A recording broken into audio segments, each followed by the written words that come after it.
Hospital के emergency के बाहर जो पहला परिचित उनको मिला वो उनके बेटे का हेलमेट था। किसी भी पिता के लिए इसका अंदाजा लगाना बहुत मुश्किल है। अगर ये अपराध से मुक्त हो गया तो क्या अपराध बोझ से भी मुक्त हो गया?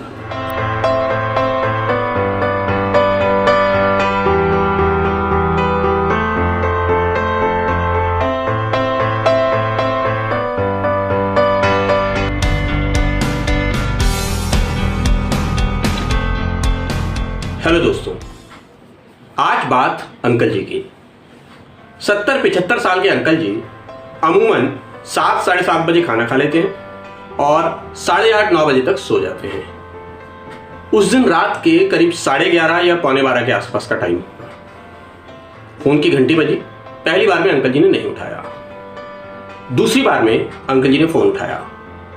नंबर जान पहचान का था, लेकिन दूसरी तरफ से जो आवाज आई वो जान पहचान की नहीं थी। अंकल जी ने जल्दबाजी में अलमारी खोली और उसमें से कमीज निकाली। अलमारी खुलने की आवाज से दूसरे कमरे में बैठी बहू बाहर आ गई। चूंकि 1.5-2 साल का बच्चा सो रहा था तो धीमी आवाज में उसने पूछा, क्या हुआ बाबा, सब ठीक तो है? अंकल जी ने कोई जवाब नहीं दिया और चले गए। हॉस्पिटल के इमरजेंसी के बाहर जो पहला परिचित उनको मिला वो उनके बेटे का हेलमेट था। हेलमेट की हालत बहुत ज्यादा खराब थी। अंकल जी सोच नहीं पा रहे थे कि अगर हेलमेट की हालत ऐसी है मेरा बेटा कैसा होगा।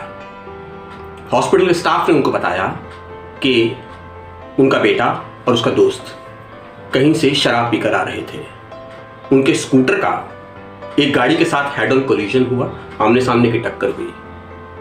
स्कूटर की हेडलाइट पीछे की सीट तक आ गई। लड़के की तबीयत बहुत ज्यादा खराब थी। अंकल जी कुछ सोच नहीं पा रहे थे, या यूं कहूं कि सोचना चाह नहीं रहे थे कि क्या क्या हो सकता है, उन्हें क्या क्या करना पड़ सकता है, उन्हें क्या क्या फेस करना पड़ सकता है। किसी भी पिता के लिए इसका अंदाजा लगाना, इसे विजुलाइज करना, इसका अनुमान लगाना बहुत मुश्किल है, बहुत मुश्किल है। लेकिन ये सब हुआ क्यों? इसका दोषी कौन? उत्तर कई हो सकते हैं। पहला उत्तर तो ये हो सकता है, उसने इतनी पी ही क्यों थी कि जो उससे संभली नहीं। दूसरा उत्तर ये कि सरकार कहां थी, पुलिस कहां थी, वो इतनी दूर तक पिए हुए आ गया। शायद हमारी व्यवस्था में पेनल्टी सिस्टम बहुत अच्छा नहीं है। अगर हैवी फाइन रख देंगे तो लोग इस तरीके की हरकत करने से बचेंगे। या एक उत्तर ये भी हो सकता है, रोड पर एक्सीडेंट तो होते हैं, लोग मरते हैं, शुक्र कीजिए वो बच गया, इसमें हल्ला करने की क्या बात है। लेकिन ये उत्तर यहां खत्म नहीं होते। WHO इस पर एक और उत्तर देता है।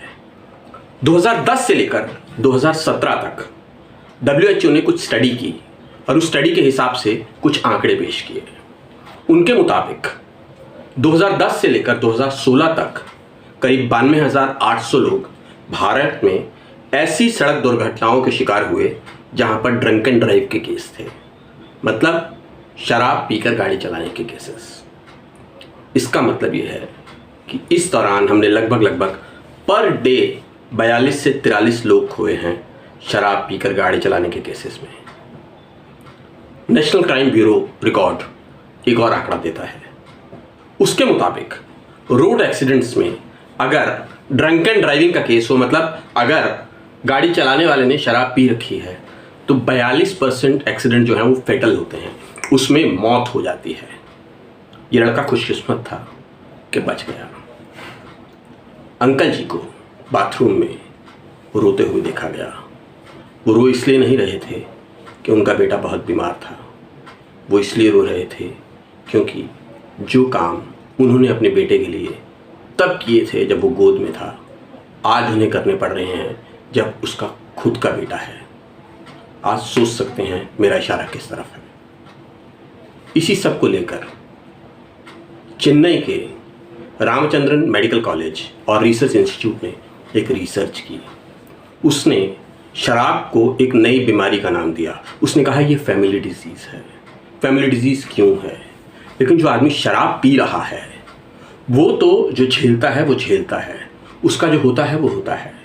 उसके जो केयर गिवर्स हैं, उसके जो साथ के लोग हैं, उसके जो घर में रहने वाले हैं, वो उसके पिता हो सकते हैं, माता हो सकती हैं, उसकी पत्नी हो सकती है, उसका बच्चा हो सकता है।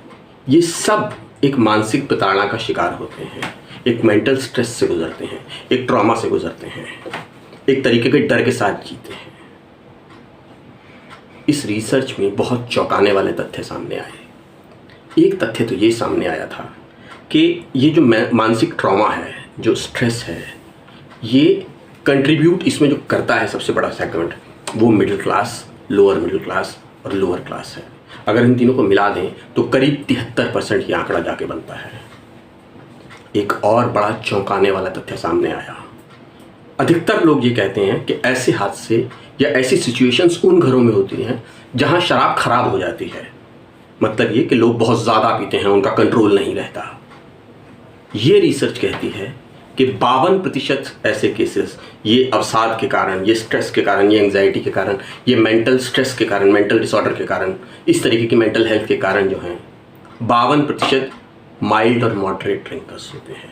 मतलब जिन्हें हम आम भाषा में सोशल ड्रिंकर्स कह देते हैं, मतलब आम कभी कभी पार्टी में पीने वाले। उनके माता पिता, उनके घर वालों को भी ये अवसाद होता है।